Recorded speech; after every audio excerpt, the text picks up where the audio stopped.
Hey guys, I'm back with another video. Today we'll be doing what if Naruto was in One Piece, and yeah, this is what I've been working on for. I ain't gonna lie to you, it's been in the background for a bit because I didn't know what to give Naruto because at first I wanted to give him all the Akatsuki's powers because Konan, she's basically a Logia, Suigetsu basically Logia. So I was like, yeah, that goes good together. Rinnegan, Sharingan, everything that I could want.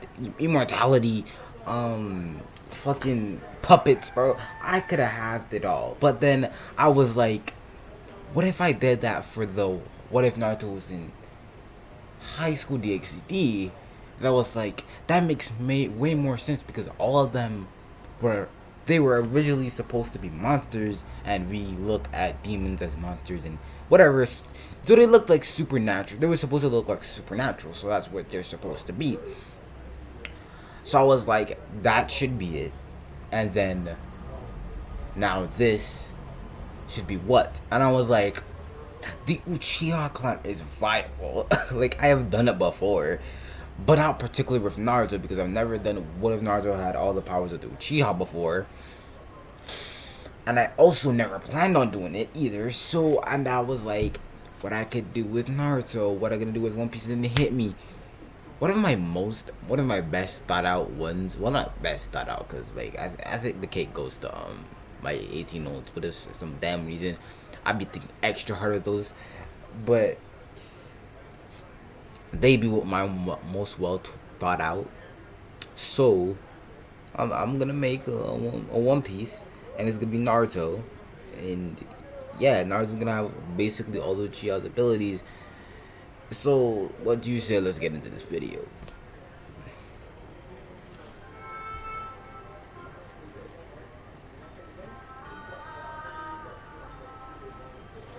So guys, we start this what if I seeing Naruto facing down three figures.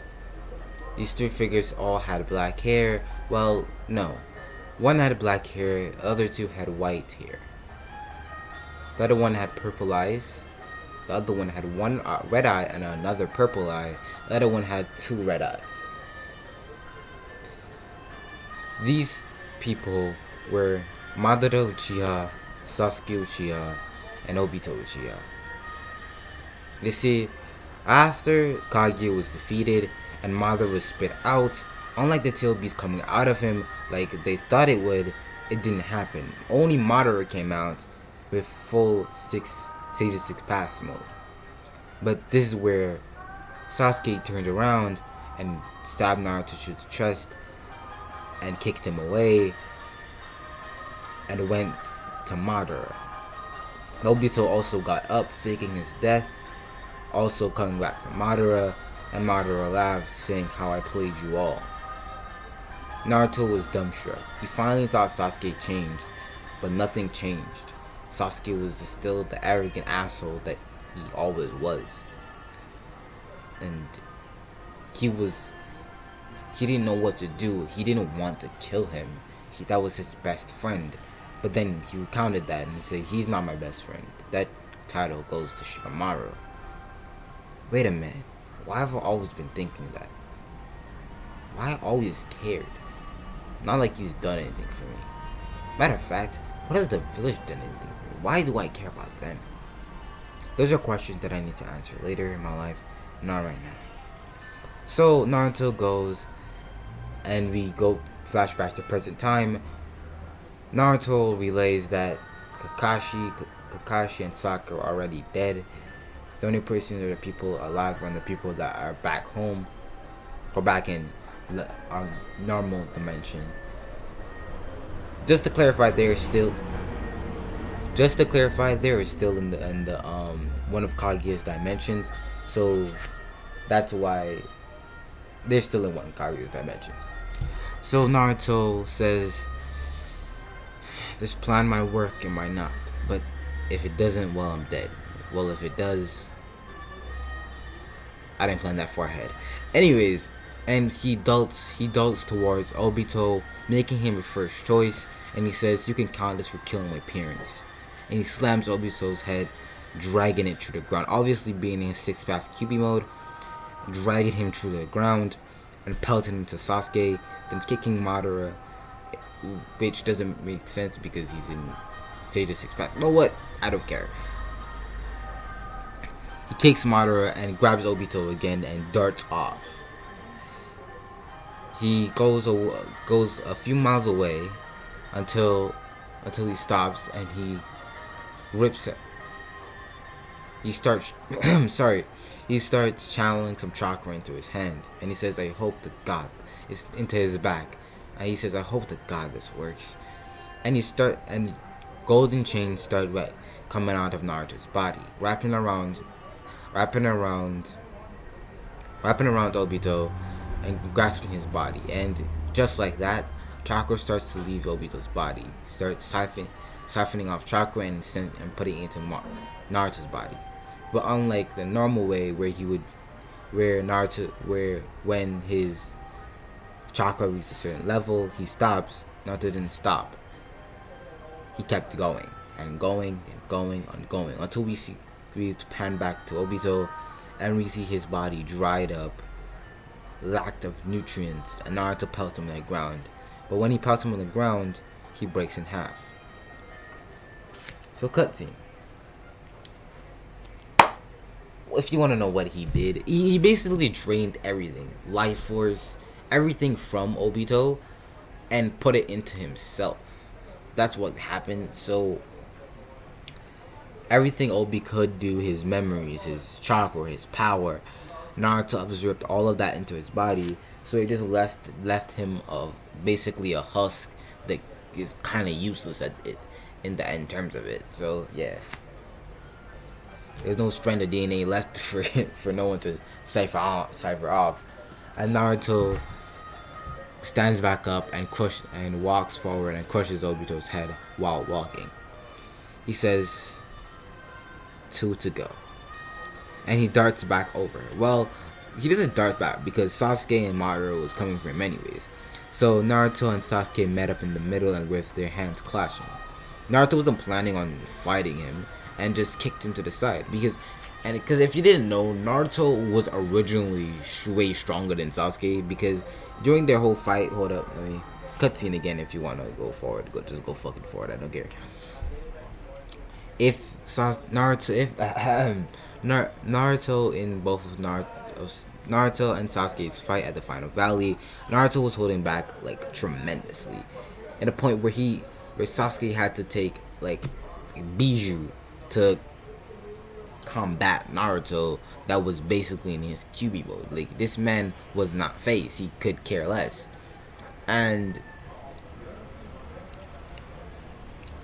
so he doesn't really, so now that Naruto absorbed Obito into his body, well, not like absorbed Obito's basically his essence, his power, everything into his body, it really just didn't really matter what he did. He's kind of trash now. Like, it's kind of garbage. So like, Naruto gained that power boost. He's gonna wreck Sasuke. Like, it's not even gonna be a debate or anything. He's gonna wreck Sasuke, and he doesn't have the access to the interest of Sano. So even then, he's fucked. Like, he's fucked tremendous. Anyways, let's go back. So Naruto goes and he starts like hand-to-hand combat, but it's not his intention. So when Sasuke was guarding a little because Naruto's back hit the floor, he thought that he'd win with his arrogant demeanor.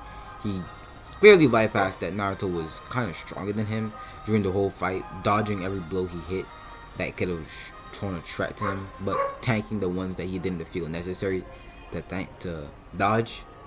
He was doing that, and he dodged the hit, but Sasuke didn't realize it until the last moment, where he realized he didn't make contact with Naruto's body.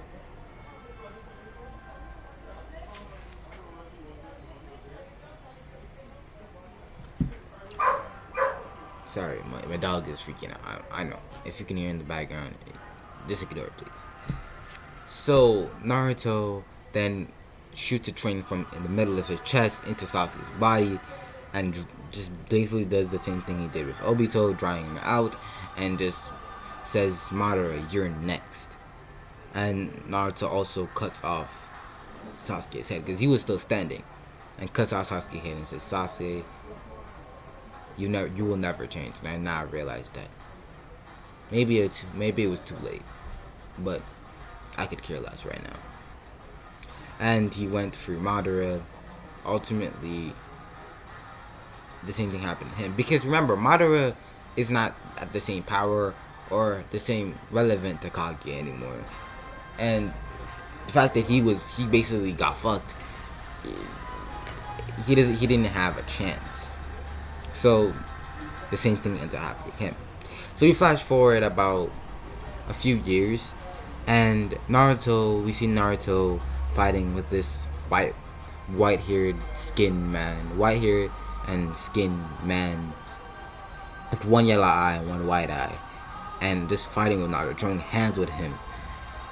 But Naruto seems like he is also winning, but not winning at the same time. It's kind of confusing if you were watching it. But Naruto ultimately came on top and does the same thing. I think you guys know who this is. So then a few years after that pass, and we see a city, a huge city in fact. This is the city of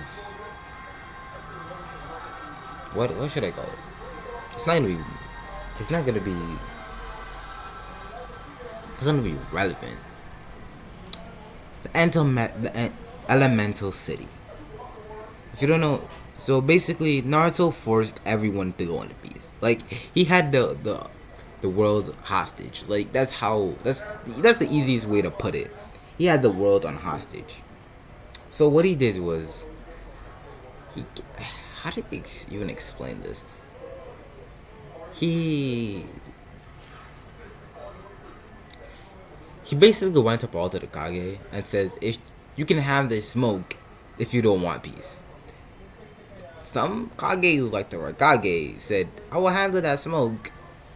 They didn't handle the smoke. They got their ass clapped. They got their cheese jiggled. Like, I mean, condoozled. Anyways, enough talking about that. Naruto basically gave peace to the whole world. Like, no one was fighting, nothing. It was dead peace. Skipped a few years after all that happening. Naruto's in one of Orochimaru's bases, and a snake lunged at him. And at first he didn't notice it, so it got onto him, and it bit his neck, and he grabbed it and slang it to the floor, but it was too late. Now, 3 Tomoe started to appear on Naruto's neck, and this was the heavenly curse mark. But nothing happened. He thought that Orochimaru would come out of it. Nothing. Just it being there. It didn't make sense to him, but he'll figure it out later. He went deeper in the cave. Until he wandered upon a tube of sorts. When he wiped off what seemed like frost off the tube, he saw red hair hanging down from a limp body. He opened the pod, and out fell out a girl. Also had red hair, and her body was freezing. Naruto rushed her to a bed that he found, and laid her there, and was looking at her. She was naked, but Naruto really could care less at this point. But he realized he remembered her faintly. He remembered that she had the same last name as him, also her being from the Uzumaki clan. It's just all he practically remembered about her, and that she was on Sasuke's team. So, out of barely a whim, he decided to help her. If you were to ask him why he helped her, he couldn't give you an answer. He doesn't know why himself, but he did. it's a rare topic for him, and he doesn't really understand it himself. So he Naruto's appearance has changed a little bit. He is now sporting a long sleeve, a long sleeve black shirt with a long sleeve black shirt with his headband on around his neck, and black pants with bandages at his ankle, and wearing black shinobi shoes with a brown cloak surrounding him, with attached to the brown cloak was a hood that he has over his head. Because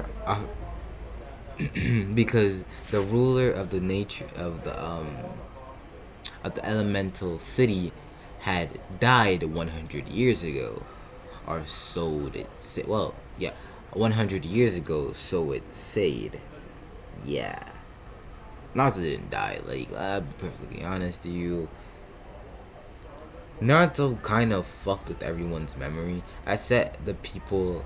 He fucked with every civilian's memory and some of the Chunin Jonin, but like the high-ranking people, he left their memories intact.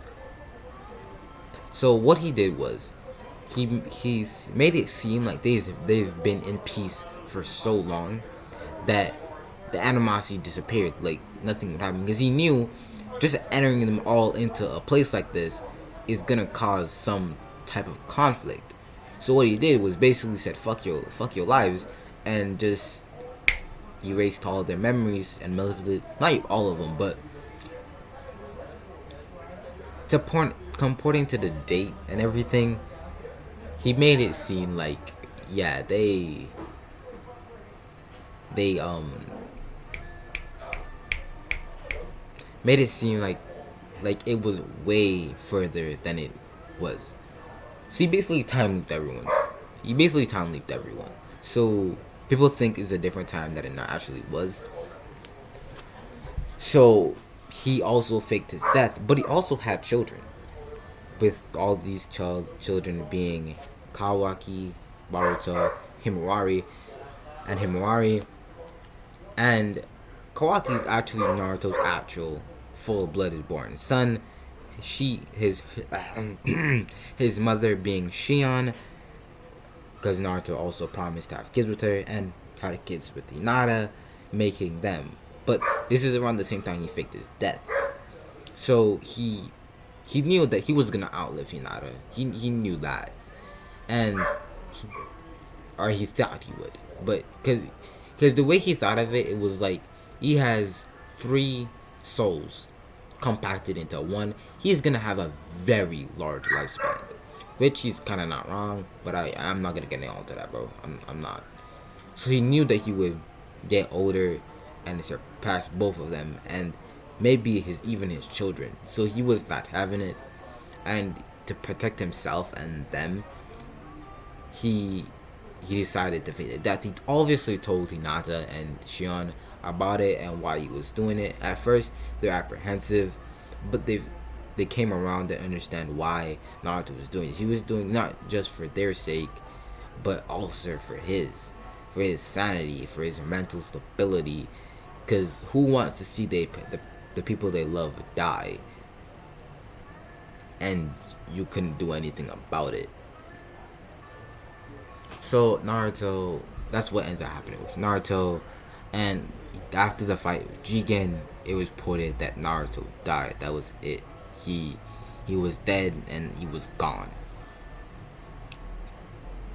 And that was 100 years ago, from the people's perspective.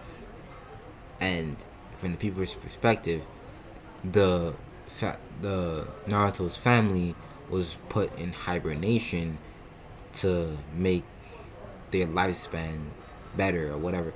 It's basically Naruto made it towards where people thought that they were from the past and everything, so it doesn't change anything. So we skip back to present time, where we see the red-haired girl wake up. This obviously being Karin. Karin waking up and looking around her, and she saw a cloak on the chair beside her, and she smelled something cooking. She grabbed the sheet that she had because she realized she was naked and walked to where it was, and she saw a boy with yellow and black hair, with the black being stripes on his hair, but oddly looked natural for some reason, and with and him being shirtless with only having on a pants and yeah, just the pants on, and Naruto turning around, seeing Karin, saying hi, and Karin was said hi back, and she was really surprised to see Naruto. And Naruto says, "We have a lot to talk about, Karin. Things have changed more than I would like to admit." So he tells everything about what he did, and what he did to Sasuke, Madara, Obito, and what he did to basically the world. At first, Karin was mad that he basically tricked, killed, and did a lot of heinous shit. But she slowly understands that, yeah, he did all those things, but that was to last peace. There needs to be sacrifices for people to do things. And she understands his explanation for everything, and she said that you did the right thing in the end. Although you should have done it a more pleasing way, but you did what you had to do. It's kind of lightened Naruto's heart a little bit because he's been feeling down in the dumps that he basically abandoned his children. Although he didn't want to, but he did. There's no going around it. Naruto abandoned his children. Like, yeah. But his children, obviously, unexpectedly, is going to end up loving him. Even when they figure out the truth of what he really did, they're going to try to find him, but obviously they won't be able to because, well, you figure out that in a few minutes. So Naruto goes in. Time skip. And Naruto's leaving the base, but Karin has grown to have a fondness with Naruto after the couple of years they spent together.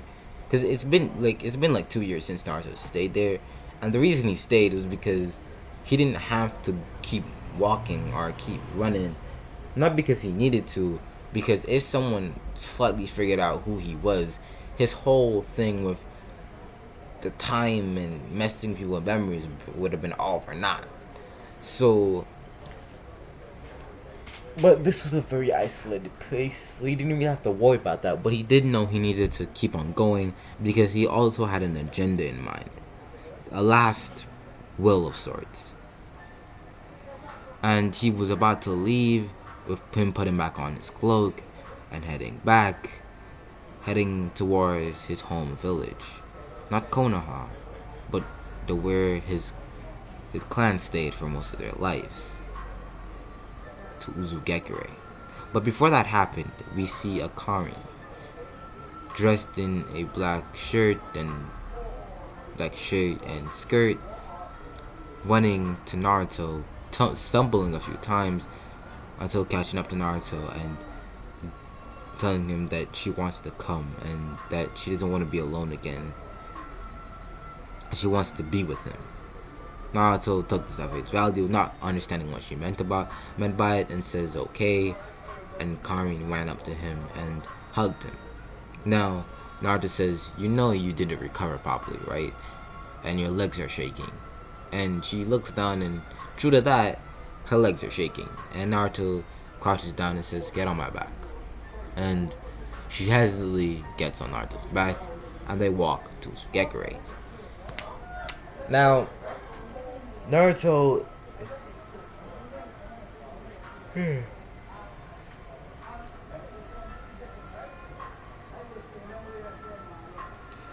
Naruto is going to Uzugekure not for just one reason, but not for a reason. So he gets to Uzugekure and he goes to the tallest building he can see, jumping with Karin on his back through walls and towns until he gets to the temple. He goes in and goes to the very top where he finds an orb. And he puts his chakra in and the ground begins to shake. violently, and metal of some starts to come out of the ground. And Naruto takes out a sword and put it into one of the many streams that are coming towards the orb. Sorry if you hear that background noise. One of the many streams of what looks like some metal alloy coming to the orb, and it coats his swords, also turning it black. You see the basically that's how the hilt looks. Like if you look at Naruto in the thumbnail, that's how Naruto's hilt looks. But his sword is black, and it has blue feathers sprinkled around the sword, giving it a very cool design. But you'll figure out what this sword does eventually. But Naruto, let's say Naruto's been looking around for some legendary swords. I think you already know what I'm talking about, but I'm not revealing that yet. So Naruto goes and he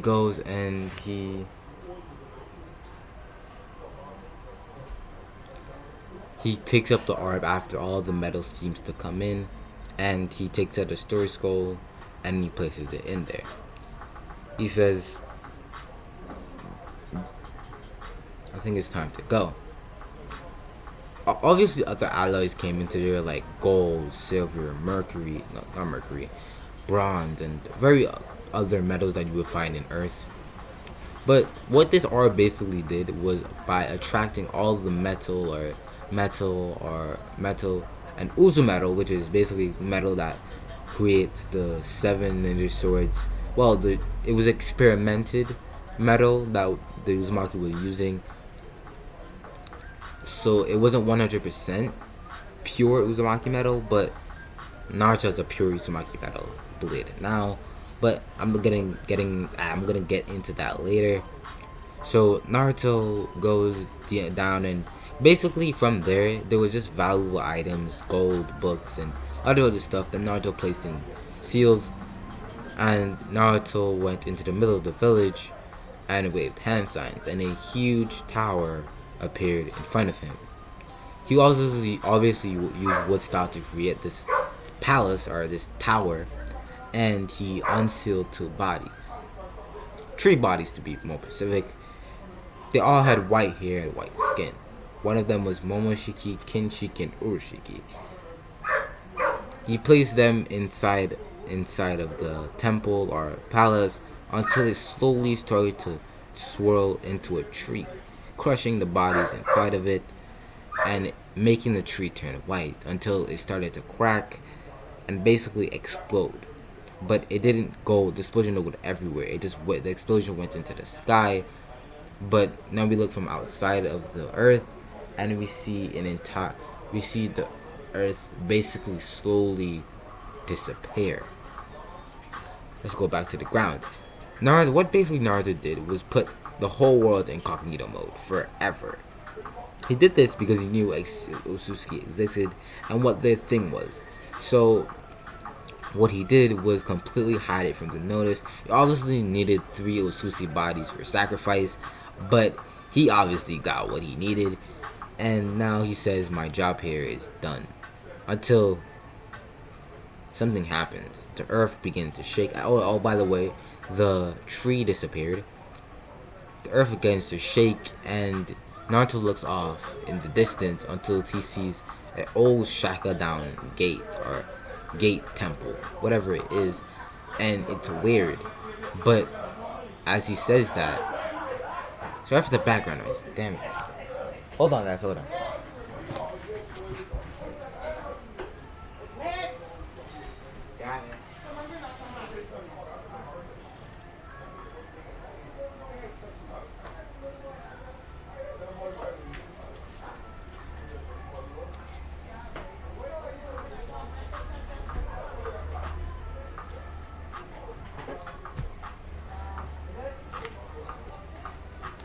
So now Naruto starts to get sucked up into this portal, and Karin was right behind him until he says, "Karin, I think this is the end."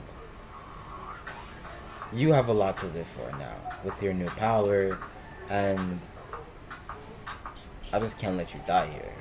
And he grabs Karin's hand and tries to latches her onto a building, but surprisingly to him, she lets go of the building and flies towards him until colliding with him. And she says, even if this leads to our death, I want to be with you in death. And she kisses Naruto on the lips, and they slowly get sucked into the portal. We go off into a different dimension, and we see a portal open into the sky.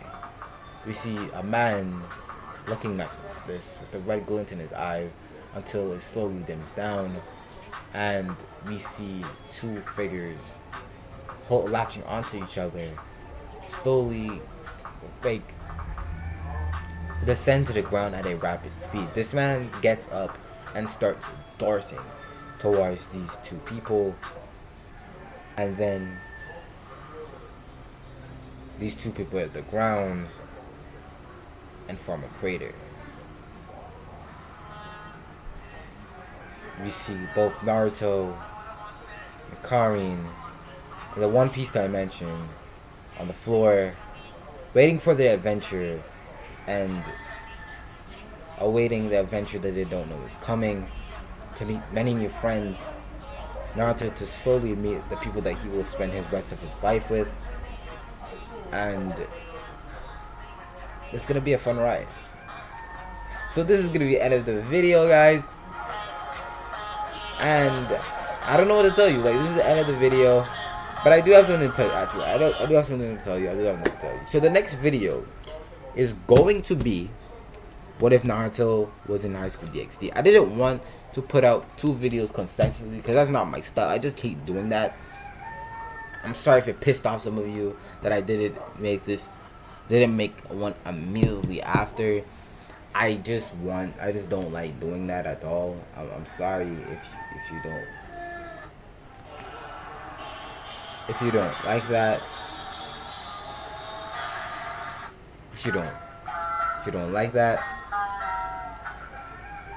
If you don't like that, so I'm sorry if you don't. But I don't do 2 videos consecutively. I do one video, another video, and another video. I probably done it in the past, but as you see right now, I don't do it. I don't do it often. So I thank you for all the support on that video. I actually love how much people liked it. I didn't know how good it was gonna do, but y'all made me do a lot of more thinking into it. So I promise you the next part is gonna be tremendous, and this is where you're gonna be we're gonna get into the thing. But I thought this was kind of obvious since I did it in the first part. Kushina will be in this High School DxD. It's kind of weird to say because it's kind of Naruto's mom, but who gives a shit? It's a what if. Who gives a flying club? So if you didn't know, you know now if you watch this video. So this is the end of the video, guys. Tell me how you liked it. And in importance to the devil fruit, Naruto will have a devil fruit. 2, 3, maybe, like, y'all choose. But no, I'm gonna let you choose if Naruto's gonna get 2 or 3 devil fruits. But I'm gonna tell you something right here, right now. But you need to choose the other 2 because I already have one down packed. I already got you. I got you on the first one. But on the second one, if you want a second one or you want a third one, but just know at the end he's gonna have like multiple devil fruits. He's not gonna have one. He's gonna have 2 or 3. So what do you want the other one to be? It just can't be any random devil fruit, bro. You need a goat fruit for Naruto. You can't be doing this. So you need to put some devil fruits in the comments, and it also has to be related to Naruto's battle style, him being a ninja and being sneaky. So you also have to match around with that, and also the brute force that Naruto goes on with a lot of the times. And also Naruto will not be in the Straw Hats. I'm gonna make this very clear. Naruto's not gonna be in the Straw Hats. I don't know why people would think I would do that, but no, Naruto is gonna be basically the main character, bro. Fuck Luffy, bro. Naruto's gonna be Naruto's gonna be the main character. Not really, don't fuck Luffy, but like Naruto's gonna be the main character of his own story, of his own adventure. But he's not gonna become Kaizo Kuni or Nanar. He's not gonna want to do that. He doesn't want to find the One Piece. I'm gonna make it very clearly here. He doesn't want to find the One Piece. He wants to just have an adventure, like have a journey, find friends, and do all of that. And I have a question for you. Who do you think this mysterious man is, and why was he so fast? And who really is he? Put it down in the comments. So, that's all. Bye, and you all have a good day.